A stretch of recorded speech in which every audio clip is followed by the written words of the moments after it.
নমস্কার বন্ধুরা, আমি সম্পাস কিচেনে আপনাদের অনেক অনেক স্বাগত। আবারও চলে এসেছি আরেকটি নতুন রেসিপি নিয়ে। সেটা হচ্ছে রুই মাছ দিয়ে পাকা টমেটো দিয়ে একটি অন্যরকম রেসিপি। এই রেসিপিটা আমি কিভাবে তৈরি করি সেটাই আজকে আপনাদের সঙ্গে শেয়ার করব। চলুন তাহলে দেখে নিই আমি এই রেসিপি কিভাবে তৈরি করছি। তার জন্য আমি নিয়ে নিয়েছি এখানে 7টা পাকা টমেটো আমি ভালো করে ধুয়ে কেটে নিয়েছি। আর এখানে নিয়ে নিয়েছি 7টা পেঁয়াজ আমি কেটে নিয়ে নিয়েছি। আর আমি এটা নদীর ফ্রেশ মাছ, একদম তাজা মাছ, ভালো করে পরিষ্কার করে ধুয়ে নুন হলুদ মাখিয়ে নিয়েছি। কড়াইটা বসিয়ে দিয়ে গরম হয়ে গেলে দিয়ে দেবো কিছুটা সরষের তেল।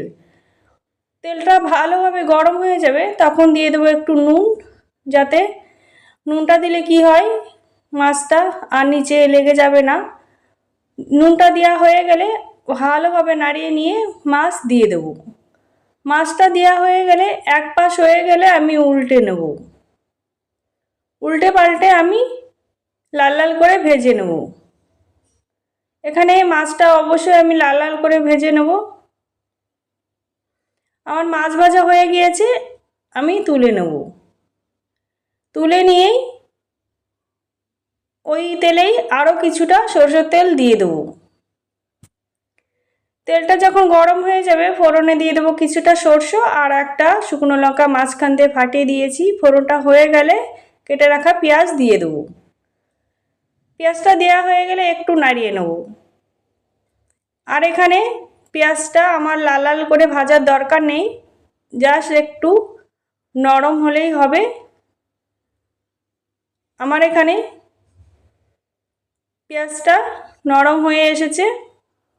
এবার আমি দিয়ে দেবো কেটে রাখা টমেটোটা দিয়ে আবার ভালোভাবে নাড়িয়ে নেব।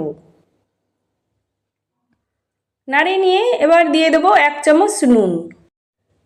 নুনটা দেওয়া হয়ে গেলে আর দিয়ে দেবো 1/2 চামচ হলুদ গুঁড়ো, আর দেবো 1/2 চামচ লাল লঙ্কার গুঁড়ি দিয়ে ভালোভাবে আমি একটু কষে নেব। আমি এখানে ভালোভাবে কষিয়ে নিয়েছি। এবার দিয়ে দেবো 5-6টা চেরা কাঁচা লঙ্কা দিয়ে আবার ভালোভাবে নাড়িয়ে নেব।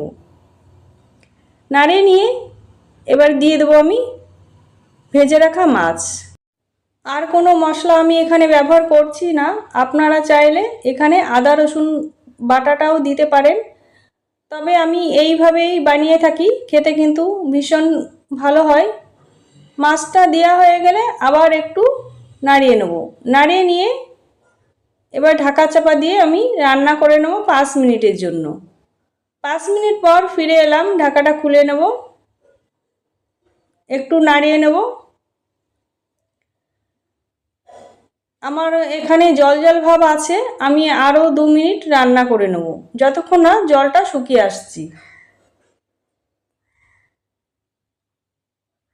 আমার এখানে জলটা শুকিয়ে এসেছে।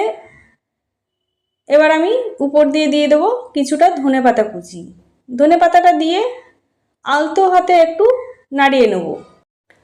নাড়িয়ে নিলেই রেডি হয়ে যাবে। এখন আমি ঢেলে নেব।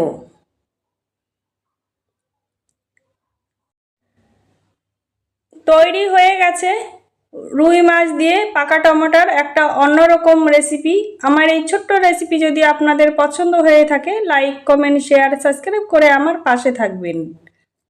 একবার হলেও বন্ধুরা রুই মাছ দিয়ে পাকা টমেটোর রেসিপি বাড়িতে বানিয়ে খেয়ে দেখবেন। আশা করি দুপুরবেলা গরম গরম ভাতের সঙ্গে অসাধারণ লাগবে খেতে। আর এই পদটি দিয়ে সমস্ত ভাত সবাই চেয়ে চেয়ে খাবে। আজকে তাহলে এই পর্যন্ত।